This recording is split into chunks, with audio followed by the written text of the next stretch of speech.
ఏ pastor గారైనా వచ్చి నువ్వు తప్పు చేస్తున్నావు, ఇది సరైన పద్ధతి కాదు, దేవుడు నిన్ను శిక్షిస్తాడు, దేవుడు నిన్ను కఠినంగా ఆయన శిక్షిస్తాడు, జాగ్రత్త అని గనక ఏ సేవకుడైనా వచ్చి ఏలు పెట్టి ఇట్ట చూపించి వాక్యం చెప్తే మనం ఏమంటాం? మా పాస్టర్ గారే కావాలని ఆ పాస్టర్ గారికి ముందుగానే నా గురించి చెప్పి ఇట్ట వాక్యం చెప్పని చెప్పించాడో అని అంటాం.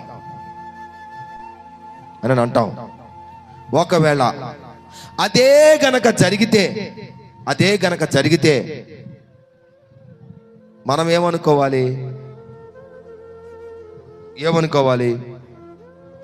నిజంగా మనము మారు మనసు పొందిన వారమైతే, మనము మనసు మార్చుకున్న వారమైతే, దేవుని మనం అంగీకరించిన వారమైతే, మనం అనుకోవాల్సింది ఏంటంటే, దేవుడు నాతో మాట్లాడాడు, నా తప్పును తెలియపరిచాడు, నేను చేసిన తప్పుని దేవుడు నాకు బయలుపరిచాడు, నా కొరకే ఈరోజు దేవుడు మాట్లాడాడు, కాబట్టి నేను సరి చేసుకుంటాను అని అనుకోవాలి. ఈ విధంగా సరి చేసుకున్న వ్యక్తి ఒకడున్నాడు బైబిల్లో. ఒక ఆయన ఉన్నాడు. ఒక ప్రవక్త వచ్చి ఆయన ముందు నిలబడి, రాజా నీకొక విషయం చెప్పాలనుకుంటున్నాను. చెప్పు రాజా. ఒక గొప్ప ధనవంతుడు ఉన్నాడు. ఆ గొప్ప ధనవంతుడికి చాలా గొర్రెలు ఉన్నాయి. ఆ ధనవంతుడి దగ్గరలోనే ఒక పేదవాడు ఉన్నాడు. ఆ పేదవాడికి ఒకే ఒక గొర్రె ఉంది. కానీ రాజుగారి ఇంటికి బంధువులు వచ్చారు, ఆ ధనవంతుడి ఇంటికి బంధువులు వచ్చారు.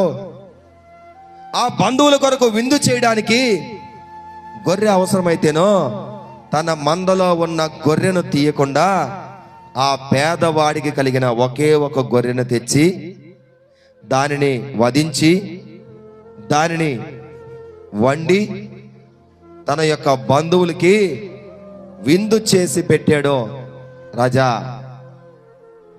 అంతేకాదు,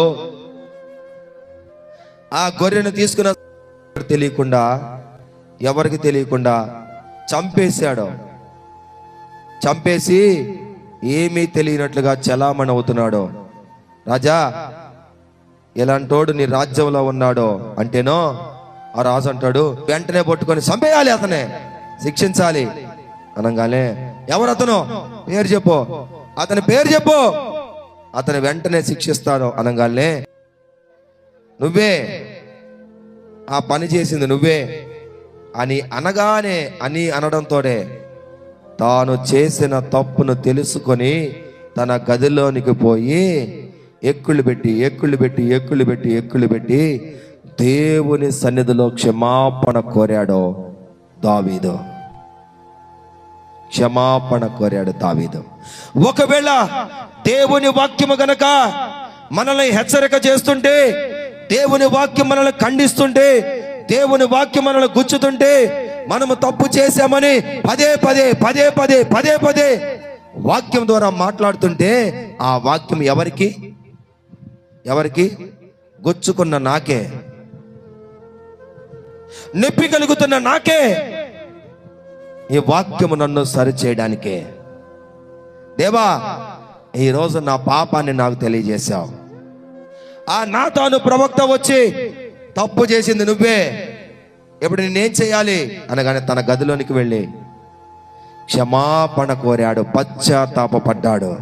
అంతేకాని నువ్వు నన్ను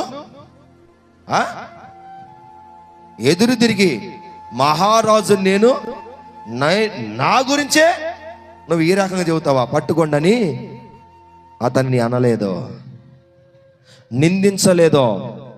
తన తప్పు తెలియపరచబడగానే ఒప్పుకున్న దావీదు మారు మనసు అంటే అది, మనసు మారడం అంటే అది. తన తప్పు తెలియగానే ఏం చేశాడు? పశ్చాత్తాపడ్డాడు. తన తప్పు తెలియగానే ఒప్పుకున్నాడు. తన తప్పు తెలియపరచబడగానే ఏం చేశాడు? ఒప్పుకున్నాడు.